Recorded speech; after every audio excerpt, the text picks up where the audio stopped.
साठी ही माहिती असणं गरजेचं आहे की आपल्या शरीराची रिक्वायरमेंट कशी असते. ओके. सो फ्रेंड्स, तुम्हाला जर का वजन तुमचं कमी करायचं असेल आणि तुमच्या लाईफस्टाईलला अनुसरून योग्य तो डाएट प्लॅन जाणून घ्यायचा असेल तर तुम्ही डॉक्टरांना नक्कीच भेटू शकता. त्यांचा नंबर तुम्हाला आता स्क्रीनवरती दिसेल. या नंबरवरती कॉन्टॅक्ट करून तुम्ही डॉक्टरांचं या बाबतीत कन्सल्टेशन नक्की घेऊ शकता. ते तुम्हाला तुमच्या साठी योग्य असा डाएट प्लॅन सुचवतील. सो आता आपण डाएट बद्दलच बोलतो आहोत. तर डाएट्स, वेगवेगळ्या प्रकारच्या डाएट्स सध्या खूप फॅड आहे. लाईक दिवेकर, किटो डाएट किंवा इंटरमिटंट फास्टिंग वगैरे. तर ह्या सगळ्या डाएट्सचा वजन नियंत्रणात आणण्यासाठी खरोखरच उपयोग होतो का?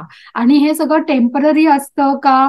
लॉंग टर्म मध्ये आपण म्हणजे ह्याचा फायदा माणसाला वजन कमी करण्यासाठी होऊ शकतो? हे प्रत्येकाचे कसं आहे ना, म्हणजे आपल्याकडे एक गोष्ट आहे, 7 आंधळे हत्तीला चेक करतात आणि हत्तीचं वर्णन करणार असतात.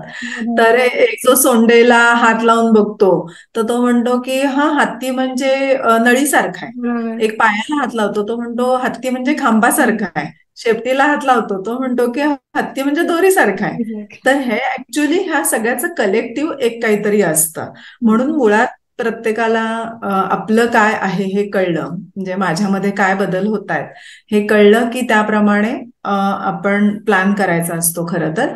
पण हे जेव्हा खूप शास्त्रीय त्यातलं माहिती नसतं, अनाटॉमी फिजिओलॉजी जर माहिती नसेल, तर हे सगळे जे काही डाएटचे वेगवेगळे प्लॅन्स असतात ते प्रत्येकाला सगळे सूट होत नाही. तर प्रत्येकाच्या प्रकृतीनुसार ते आणि त्याच्या कंडिशन प्रमाणे वेगवेगळे काम करत असतात. आता समजा आपण किटो डाएट घेतलं तर ज्यांचं खाणं खूप आहे आणि त्याच्यामध्ये जंक फूड खूप खाणं आहे आणि त्याच्यामध्ये न्यूट्रिशन व्हॅल्यू कमी पडतीये, तर अशांनी काही काळपुरतं किटो डाएट केलं तर डेफिनेटली त्यांना उपयोग होतो. आणि पण त्याच्यानंतर त्यांनी स्विच करताना खूप काळजी घ्यावी लागते आणि न्यूट्रिशन व्यवस्थित होत होत त्यांचं पचन चांगलं राहील अशी काळजी घेत त्यातनं बाहेर यावं लागतं. अब्रप्टली एकदम किटो डाएट बंद केलं किंवा किटो डाएट खूप दिवस चालू ठेवलं की फायदा होतोय खरं तर त्याचेही तोटे असतात.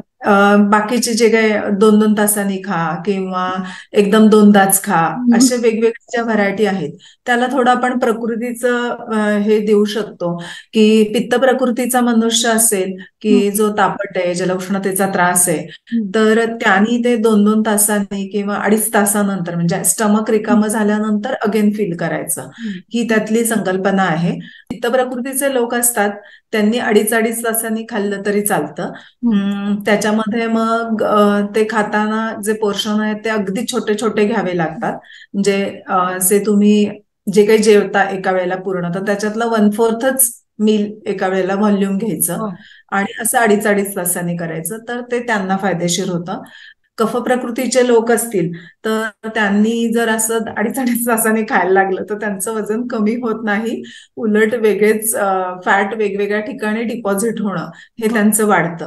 त्यामुळे मग कफ प्रकृतीच्या लोकांनी इंटरमिटंट फास्टिंग किंवा 2च वेळ जेवण, मग जेवताना सुद्धा अगेन आपल्या ओबेसिटीच्या दृष्टीनं जे म्हणतो की कॅलरी कमी खाल्ल्या जातील पण व्हॉल्यूम बऱ्यापैकी घेता येईल. म्हणजे मग त्याच्यामध्ये फुटाणे, साळीच्या लाह्या असं ऍड करून ते व्हॉल्यूम मॅनेज करणं, अशा पद्धतीनं केलं तर ते त्यांच्यासाठी योग्य आहे.